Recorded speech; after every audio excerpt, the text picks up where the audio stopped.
এটা নিয়ে কি হয়েছে এটা নিয়ে বলব না। আ আ কিন্তু হ্যাঁ, যদি হিতে অন্যদিকে যায় তাহলে অবশ্যই এটা নিয়ে মুখ খুলব ইনশাআল্লাহ আমি খুলব। সবকিছু এক্সপ্লেইন করতে পারব না। কিন্তু হিট অফ দ্য মোমেন্ট অনেক কিছুই হয়। তারাও মানুষ, তারাও ভুল করে। মানুষ মাত্রই ভুল, আমরাও করব। ভুলটা স্বীকার করা উচিত। আমি যদি ভুল করি আমি স্বীকার করব। কিন্তু আপনি ভুলটা স্বীকার না করে আপনি যদি মনে করেন যে না এটা ভুল না, তাহলে এটা হয় না। আবাহনীর হৃদয় কোহলিকে হারিয়ে দিল। এটা বলতে পারি কিনা? না, আবাহনীতে আমিও লাস্ট ইয়ার খেলেছি বা আ আবাহনীর ওই মানে গ্রুপেই ছিলাম, শাহিনপুকুরেও খেলেছি। আ তারপরেও দিন শেষে আমাদের মানে প্রফেশনাল প্লেয়ার যখন যেদিকে যাবো আ তখন তো সেই টিমের জন্য বেস্টটাই দিতে হবে। তো ওভারঅল সবাই চেয়েছি যে আসলে ম্যাচটা জেতার জন্য। আলহামদুলিল্লাহ সাকসেস হয়েছে। অবশ্যই বড় একটা ম্যাচ ছিল আজকে। আ আবাহনী মোহামেডান সবসময় একটা এক্সাইটিং আ আ ম্যাচ হয়। বরাবরই তো আমরা শুনে আসছি ছোট থেকে যে ম্যাচগুলা অনেক মানে আ খুব কম্পিটিটিভ ক্রিকেট হয়। তো যেটা আমরা যেটা ফিল করেছি যে আমাদের দিকটায় ফোকাস করেছি এবং ক্রেডিট দিতে হয় আমাদের ইমনকে। ও যেভাবে খেলাটা শুরু করেছে অনেক ভালো ব্যাটিং করেছে। বড় একটা ম্যাচ দেখে মনে হয়নি যে আমরা সবসময় ডমিনেটিং একটা পজিশনে ছিলাম আ ওর ব্যাটিংটা নিয়ে। তারপরে উইকেটটা এত ইজি ছিল না। আমার মনে হয় ১-২ জন ছাড়া আজকে কোনো ব্যাটসম্যান এখানে খুব ভালোভাবে খেলতে পারেনি। তো একটু ট্রিকি উইকেট ছিল যেটা নরমালি মিরপুরে যেটা হয়ে থাকে। তো আমাদের সবসময় কনফিডেন্স ছিল যে ২৫০ রান এই উইকেটের জন্য ইনাফ। তামিম ইকবাল যে এসেছিলেন মানে আপনাদের নিয়মিত যিনি ক্যাপ্টেন ছিলেন, আপনি এখন ক্যাপ্টেন্সি করছেন। এই খবরটা কি আপনারা মাঠ থেকে পেয়েছিলেন কিনা?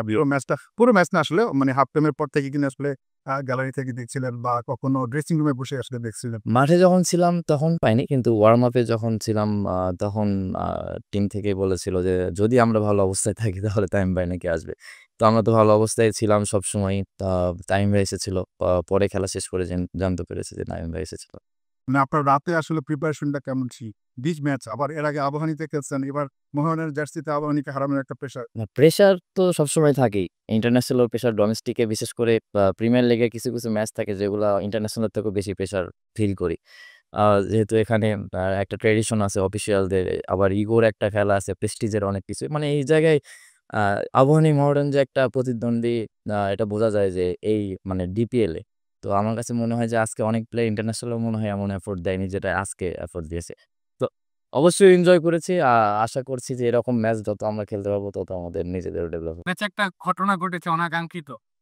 সৈকত ভাইয়ের সঙ্গে আম্পায়ার। আপনি কি একটু ঘটনাটা ব্রিজ করবেন?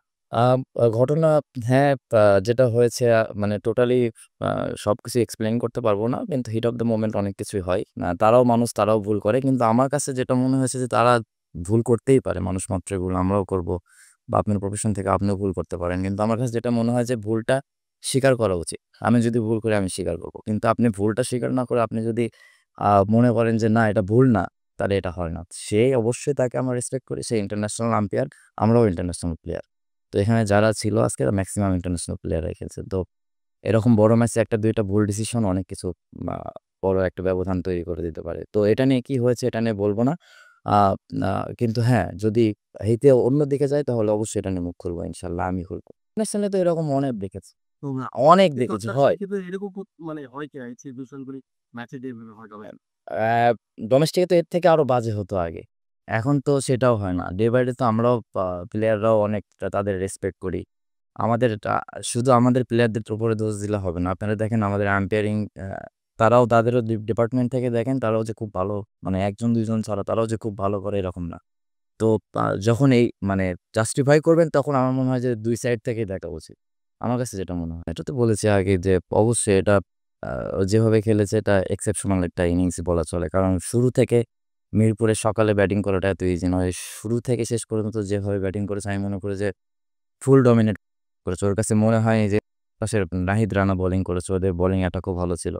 তো আমার কাছে যেটা মনে হয়েছে ওই যেভাবে ব্যাটিং করেছে মানে আ অনেকের তুলনায় আজকে ওই সেরাটা ব্যাটিং করেছে। টিম ম্যানেজমেন্টের ঐরকম প্রেশার আমরা আ মানে পাই না। এটা আসলে আ ইগো একটা কাজ করে প্লেয়ারদের ভিতরে এবং সবসময় চ্যাম্পিয়ন টিমরা তো ফাইট দিবে। অবশ্যই তারা বড় টিম, আমরাও বড় টিম। আমরাও চাইবো। আপনার প্রফেশন থেকে আপনিও চাইবেন যে ভালো কিছু করার জন্য। তো আমরাও চেয়েছি যে আ ম্যাচটা যেভাবে হোক আমরা জিততে চাই। জেতার জন্য যে হাঙ্গারনেস টা সবার ভিতরে ছিল এবং ওইভাবে এক্সিকিউশন করেছে।